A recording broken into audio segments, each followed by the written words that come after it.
I proposed at Disneyland. She rolled her eyes and said, "You're not the guy I wanted." I posted the video on Reddit's Trashy Confessions that night. I had spent almost 8 months planning the perfect proposal. I wanted it to be the kind of moment people remembered, not just because of where it happened, but because of what it meant. Disneyland had always been Tessa's dream spot. She called it the happiest place on earth. And whenever life got heavy, she'd talk about how one day we'd go together. I took that as a promise, not a hint. I worked longer shifts, cut down on everything I enjoyed, and saved for the trip. When I finally booked the tickets, I thought I was giving her the one thing she'd never forget. Turns out, I was right, just not the way I imagined. We'd been together 5 years. We met during college orientation, sitting side by side in a lecture neither of us cared about. She was sarcastic and sharp, but she had this warmth that made you feel chosen when she laughed at your jokes. I was never the most confident guy, but she made me feel like I was enough. Over time, I started building everything around her: career, home, future. The months before Disneyland, though, things began to shift. It started small. She'd go out with friends, but forget to mention who. Her phone was always face down. When I'd ask if she was okay, she'd say she just needed space. She claimed she was stressed from work, and I wanted to believe her. She was a marketing assistant for a small PR firm, always juggling deadlines and clients. I figured the distance came from exhaustion, not disinterest. Before the trip, she spent a lot of time on her phone, saying she was talking to a friend who worked at Disney about making it special. I thought she meant helping me set up a surprise. I didn't know she was the one setting it up, just not for me. The morning of the trip, she looked perfect. Sundress, sunglasses, and that casual confidence she had when she knew everyone was watching. I felt lucky. Nervous, but lucky. The ring was tucked in a small pocket of my backpack, wrapped in tissue like some sacred relic. When we reached the park gates, she was already recording on her phone. "It's for my travel vlog," she said. That wasn't new. She'd been growing her little YouTube channel for a while, mostly posting lifestyle clips, nothing serious. I didn't mind being in her videos, though I always found it awkward. She told me this trip might boost engagement, and I thought maybe that meant something positive for both of us. All day, I waited for the right moment. I planned to propose at sunset in front of Sleeping Beauty's castle. I told a park photographer ahead of time, and he promised to capture everything. Tessa seemed restless, checking her phone every few minutes, whispering into her mic while filming short clips. Once, I heard her say, "He has no idea." She laughed after.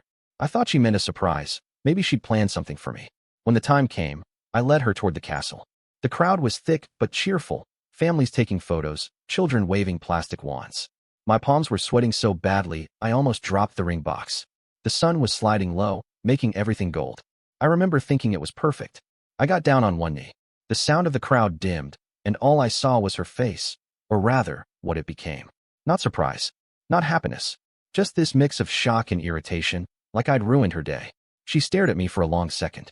Then she rolled her eyes, let out this tired sigh, and said, loud enough for people nearby to hear, "You're not the guy I wanted." A few people gasped. Someone laughed nervously. I froze. She wasn't joking. The silence that followed felt longer than time itself. My hand was still holding the ring box open, and she just turned away, muttering something about me, making it awkward. Then she walked off. The photographer lowered his camera. A little boy nearby whispered to his dad, "That lady was mean." I stayed kneeling, not because I wanted to, but because my legs wouldn't move. When I finally stood up, I heard people whispering. One girl said she'd caught it on camera and was already uploading it to TikTok. My proposal had turned into a sideshow. I left the ring box in my pocket and wandered off in a daze, ignoring calls from my mom and friends who'd been expecting a happy announcement. Back at the hotel that night, Tessa wasn't there. Her suitcase was gone. Her half of the room was stripped bare, except for her toiletries and a note on the counter. It said, "You embarrassed me. Don't contact me again." That was it. No explanation, no apology. The next morning, I woke up to my phone vibrating nonstop. Texts, mentions, notifications. My face, red, humiliated, stunned, was everywhere. The video had gone viral overnight under the title, "Disney Disaster, the Proposal from Hell." It had hundreds of thousands of views already. The clip wasn't just what I remembered. Someone had added commentary, slow-motion reactions, and a caption bubble when she said the line. The camera had caught her smirk. People in the comments made jokes, comparing me to the nice guy who didn't get the memo. My name was blurred, but friends recognized me immediately. My inbox flooded with links. Tessa hadn't posted anything directly, but that same morning, she uploaded a photo to her Instagram. A selfie in front of the castle, holding a chuo, captioned, "Sometimes life gives you the wrong fairy tale." Thousands of likes. comments full of sympathy and gossip. That's when the first real crack of anger hit. Until then, I'd been too numb to process it. But something about that caption, the casual way she turned my humiliation into content, made me see her differently. The woman I loved had become someone unrecognizable. By that evening, I started getting tagged in reaction videos. People debating whether I was in on it. Others dissecting her body language, calling her cruel. It was surreal. Then one video caught my attention. A Disneyland vlogger had posted footage from another angle, showing a person off to the side filming her reaction from a distance. The clip zoomed in just before I proposed. The man recording was laughing quietly. At first, I assumed he was just another tourist. But as I watched it again, I noticed something odd. Tessa looked at that man before I got on one knee. She nodded slightly, as if signaling. It wasn't random. Someone she knew had been there, waiting for that moment. That realization didn't make me sad. It made me cold.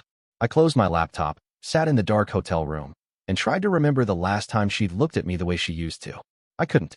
Everything about the last few months, the secrecy, the phone calls, the distracted smiles, began connecting in my head.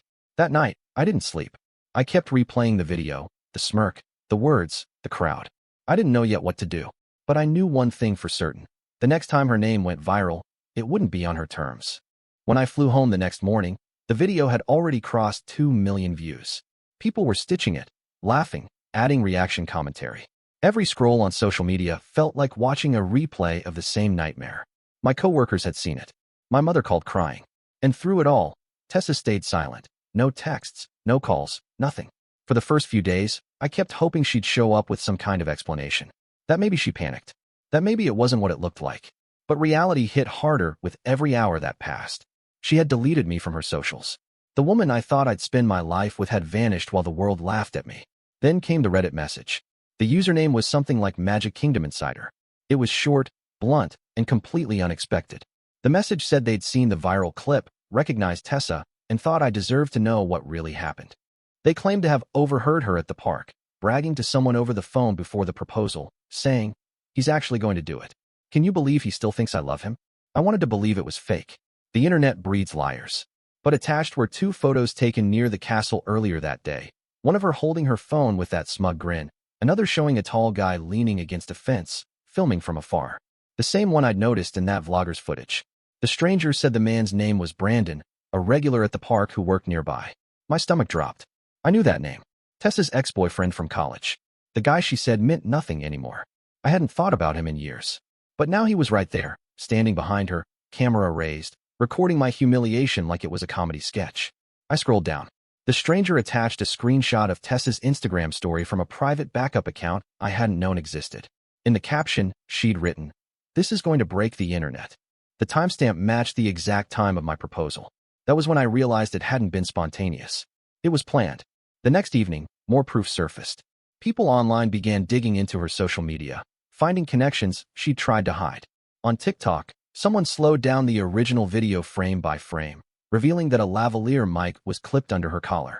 She'd been wired for sound. A few commenters joked she might have been filming a prank, but then someone noticed a watermark that didn't belong to any influencer.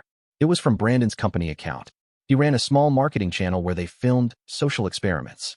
The pieces snapped together. The mysterious Disney contact, the perfectly timed camera angles, her sudden interest in recording everything that day.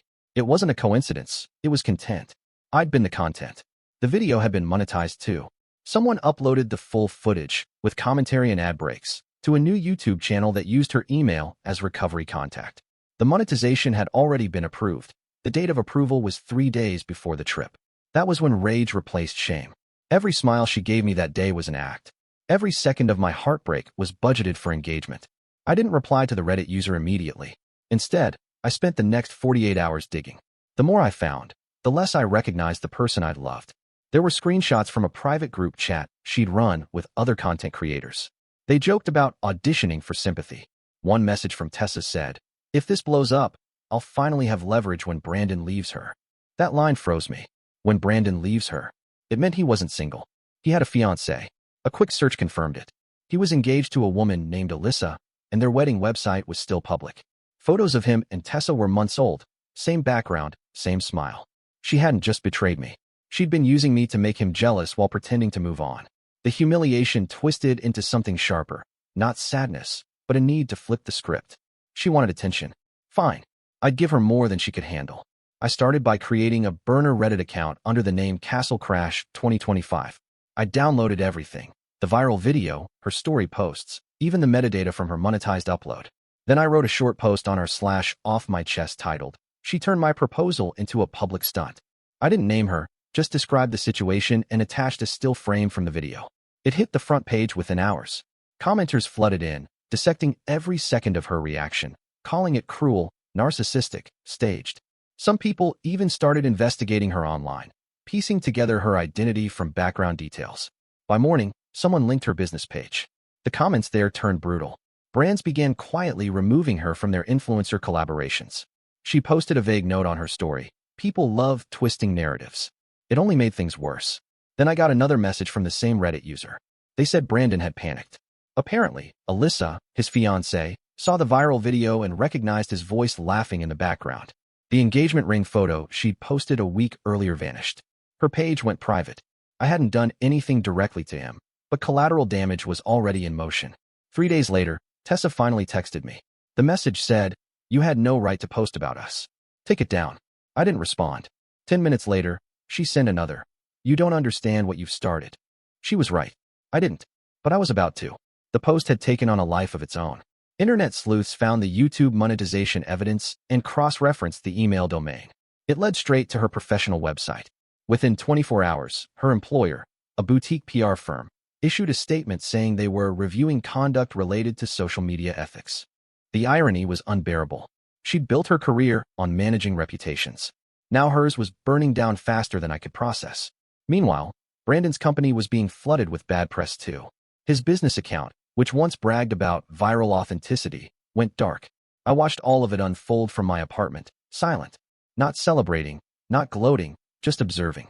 For once, the chaos wasn't aimed at me. Late that night, I logged back into Reddit.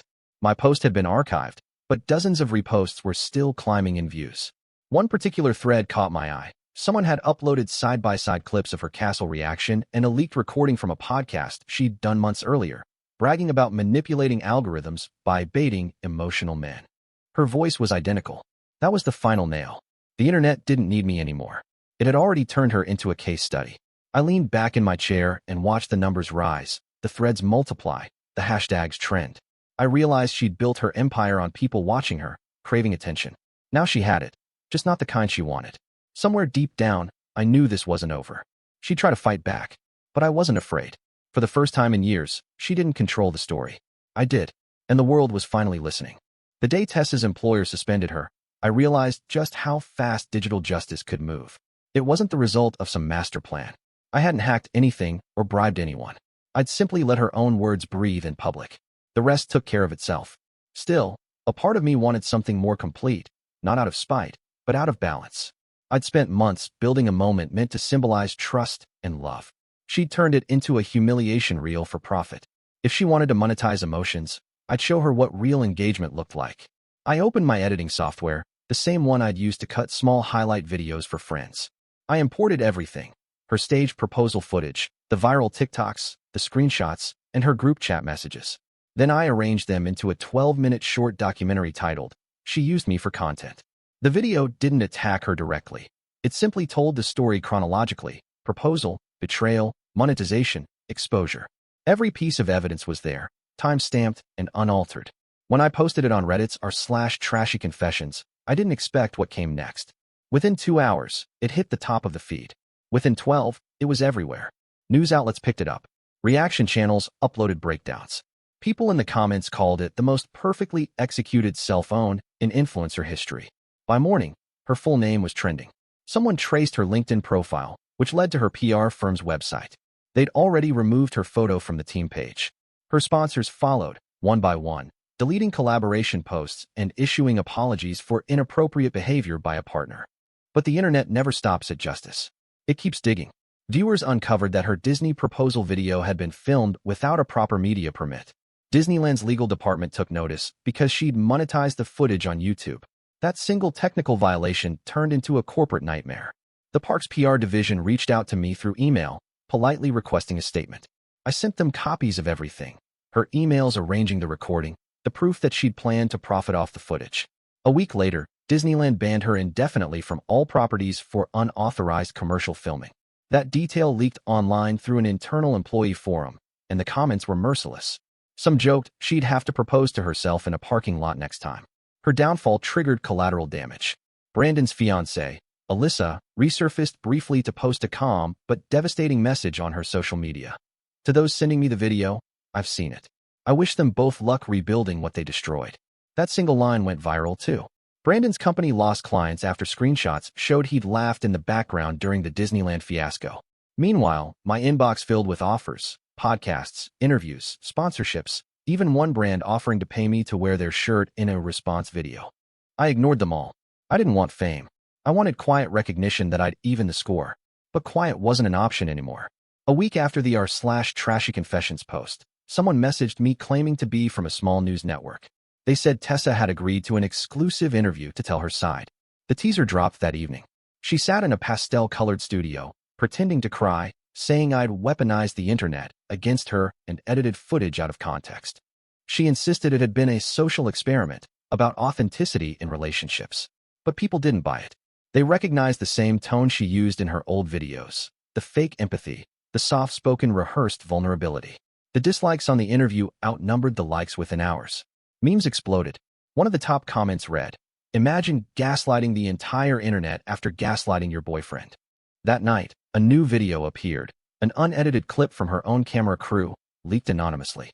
It showed her laughing right after I'd walked away from the proposal, turning to Brandon's lens and saying, "That should get us at least 1 million views." The timestamp matched perfectly. That was the third and biggest twist. She hadn't just hurt me emotionally. She'd recorded proof of her own cruelty. And now it was public. Every major gossip outlet covered it. YouTube creators made hour-long breakdowns with titles like "The Disney Proposal That Ended an Influencer's Career." Even traditional news networks touched on it, calling it a cautionary tale about the dangers of viral fame. My face was everywhere again, but this time, it wasn't ridicule. The narrative had shifted. I wasn't the fool. I was the example. The man who'd survived a public humiliation and turned it into accountability. Meanwhile, Tessa disappeared from social media for a week, then came back with an apology video. She filmed herself in a dimly lit room, reading from a script about mental health and harassment. She said she was deeply sorry to anyone who felt hurt, but never once mentioned me by name. The apology felt like another PR stunt, and the audience saw through it instantly. Comment sections turned brutal. Her subscriber count nosedived overnight. I didn't celebrate. Watching someone unravel publicly isn't satisfying. It's eerie. You start realizing how much destruction lives online, waiting for blood. Yet I couldn't deny the poetic justice. She'd tried to manipulate an audience for views, and now that audience had become her judge. Still, I wasn't completely untouched by the chaos. Strangers sent me letters, some thanking me for exposing manipulation, others warning me that internet fame never ends cleanly. A few brands even tried to recruit me for ethical marketing campaigns. I didn't respond to any of them. One morning, I received a physical envelope with no return address. Inside was a printed screenshot from her apology video, circled in red ink with the words, "She'll blame you forever." No signature. No clue who sent it. Probably a troll, but it rattled me. For a brief second, I wondered if I'd gone too far. Then came the official confirmation from Disneyland. They emailed me a formal letter thanking me for my cooperation and confirming that Tessa had been permanently banned for unauthorized commercial activity. They asked permission to use my story anonymously in a staff ethics training module. I agreed, as long as my name stayed out of it. That same day, a small indie podcast invited me on for a live interview. I said yes, partly out of curiosity. When the host asked why I'd posted the video in the first place, I told him the truth, that it wasn't revenge. It was proof. Proof that people like her couldn't twist reality forever.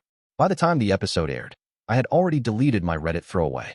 The post still existed, archived under thousands of comments, but I was done feeding it. Then, late one night, as I scrolled through the last wave of comments, I saw a thread that made me pause.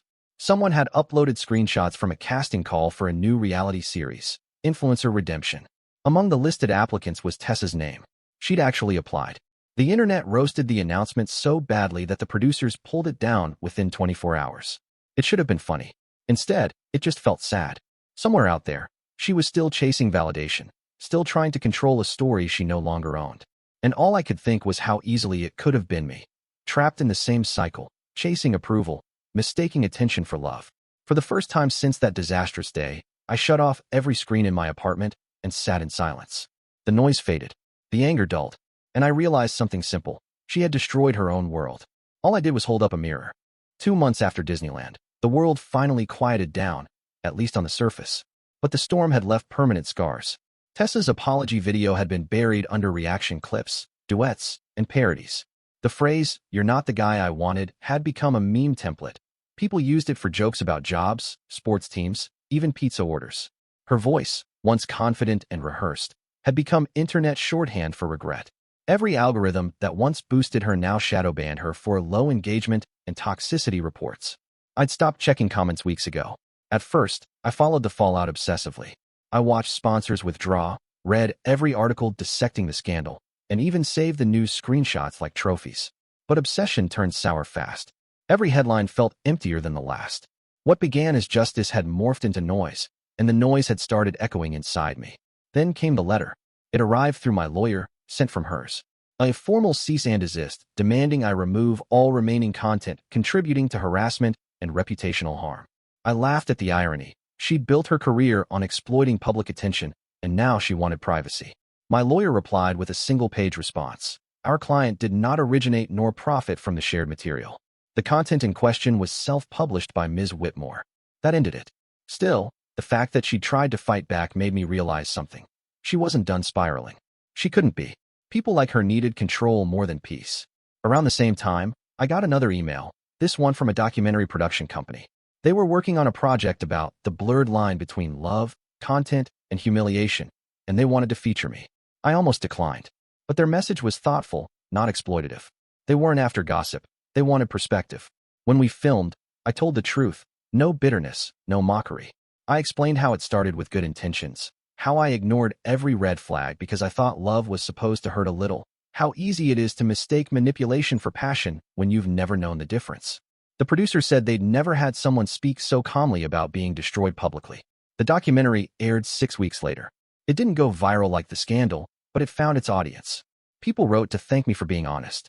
A few said they'd been through similar humiliations, partners who recorded private fights for clout, who posted emotional breakdowns for sympathy clicks. The internet had built a generation of spectators pretending to love, and I'd been one of its victims. That quiet recognition meant more than the millions of views ever did.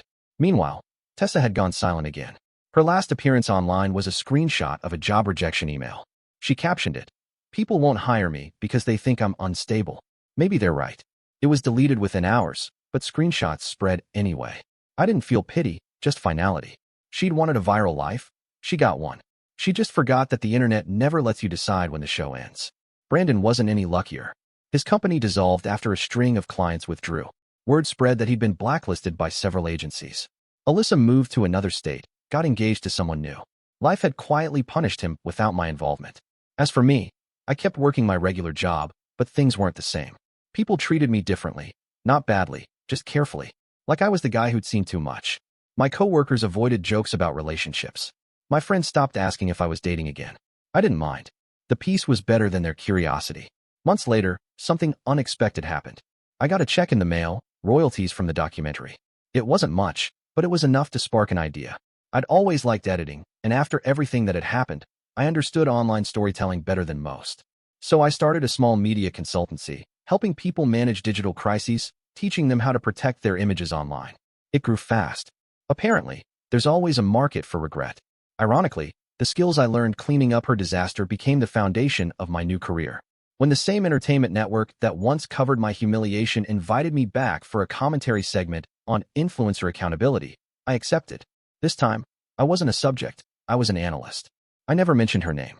I didn't need to. Months turned into a year. The internet found new scandals, new villains. My story became an anecdote buried beneath fresher chaos. But every now and then, someone would bring it up. A coworker showing me a meme version of the proposal clip, not realizing it was me. I'd just smile and let it go. Closure isn't loud. It doesn't arrive with applause. It's the silence that stays after everything burns out. I visited Disneyland again exactly 1 year later. I wasn't sure why. Maybe to prove to myself that it no longer hurt. The place looked the same.